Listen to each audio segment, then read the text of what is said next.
to his bondage in chains. And that's what made Amos Lawrence, who, we all know who Amos Lawrence was. He was a businessman.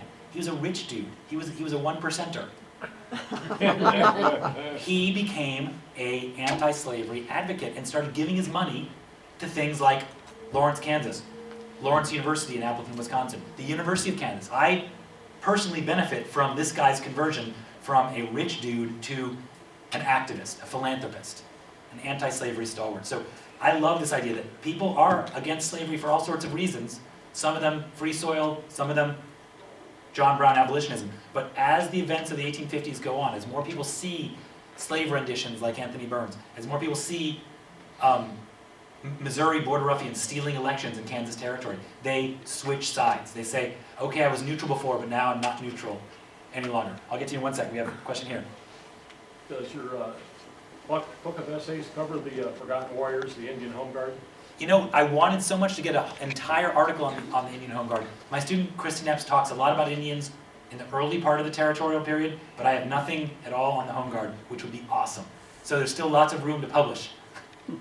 The National Park Service, for their centennial coming up in 2016, has picked that particular theme of the Forgotten Warriors as It's so true. focal point. So there's your opportunity for the next leap. I'm going to basically try to get a graduate student to start working on this because I think there's that lots of also records too. piggybacks on the ethnocide theme that we've talked about all. Right.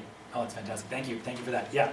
I guess the flip side on the change of going from one to another is, my question is, what then made Quantrill, who was this school teacher, was interacting around in Lawrence with both sides, Yep. what drove him to his eventual radical stance? Yeah, the question is what made Quantrill, who after all is from Ohio, had lived among the people he later participated in massacring.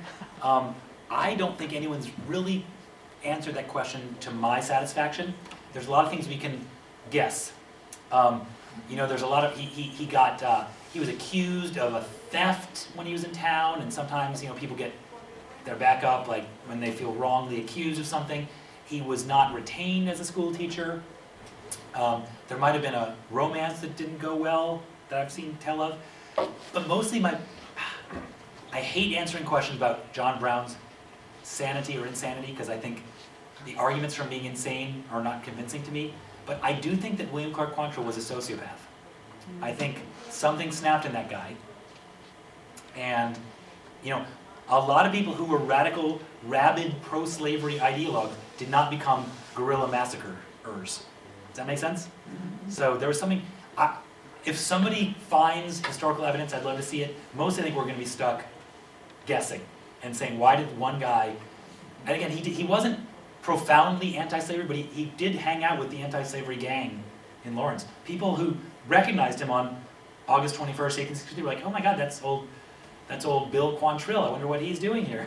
It's also not like he went from school teacher to murderer. I mean, True. He was commissioned, right?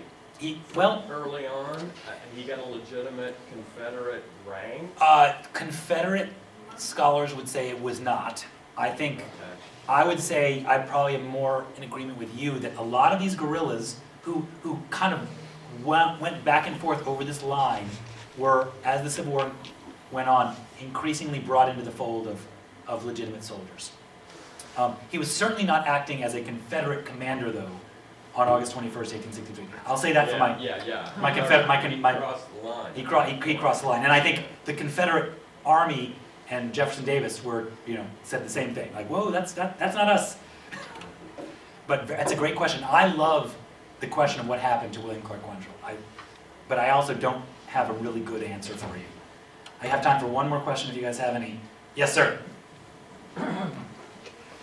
My grandfather, Jenkins, was in the Union Army from northern Missouri. But my question is, could you address the question of the river, Missouri River, Yeah. being a dividing line, not precisely, between north and south of Missouri? That's a great question. So the question is the river itself a dividing line? And the question of east versus west in Missouri. And I love this question. In particular, St. Louis. Yeah. There's a famous story about a preacher in St. Louis who was trying to straddle the line but probably sympathetic to the Confederacy, and how he was castigated by the Northerners. He was run out of town on a rail, right? Well, not quite. Okay. He managed to sort of halfway survive. That's very funny. So the question is, were there other dividing lines between the one that I've talked so much about today, probably too much? The answer is absolutely. I mentioned that the counties on both sides of the Missouri River, let me put up my map again. Are called Little Dixie. So you can see places like Jeff City, Columbia, Boonville, Lexington. These are places that all grew tobacco and hemp, pretty much as their staple crops, often with slave labor, and dealt with the steamboat traffic going up and down the Missouri River between Westport and St. Louis. So these places felt Southern, looked Southern, smelled Southern, you name it. All right. The place where was it really your grandfather who fought in the Civil War? Yeah. You must have incredible longevity in your family. So northern Missouri is, of course, if you've ever been there, it's practically Iowa. You know, there's not a whole lot of cultural, religious, linguistic difference between those northern tier counties of Missouri and Iowa. Whereas south of the Missouri, it really is, you know, it's Ozark, it's Arkansan, it's much more like Dixie. So I think that's a great point. And then I've run out of time. I know I'm supposed to stop at one. St. Louis, and this is going to warm Frank Barron's heart, was a true city of immigrants in the 1840s and 50s. This is a place that has the largest German population, you know, for hundreds of miles around. There are Irishmen there. There are people from the north there. There are people from the south there. It's much more what we would recognize as an urban polyglot city, much more than any place that I've talked about today. So when you talk about Missouri being this very diverse place, it has a north, a south, an east, and a west. St. Louis is really a very progressive, urban, interesting place. And you know, all these beers that we now drink, all these Anheuser-Busch, you know, is of course founded by Germans and Czechs in St. Louis, and it's very much a place that does not resemble Columbia or Lexington or Boonville at all. So thank you for bringing that up. And if you're interested in Missouri history, there really are some really good essays in the book that I edited on Missouri during the Civil War.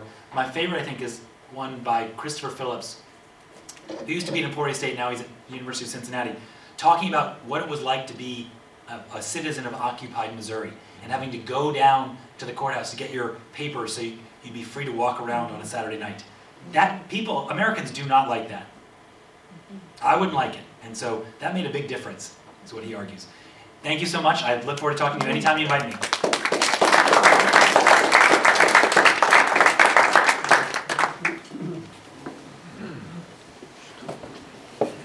What's your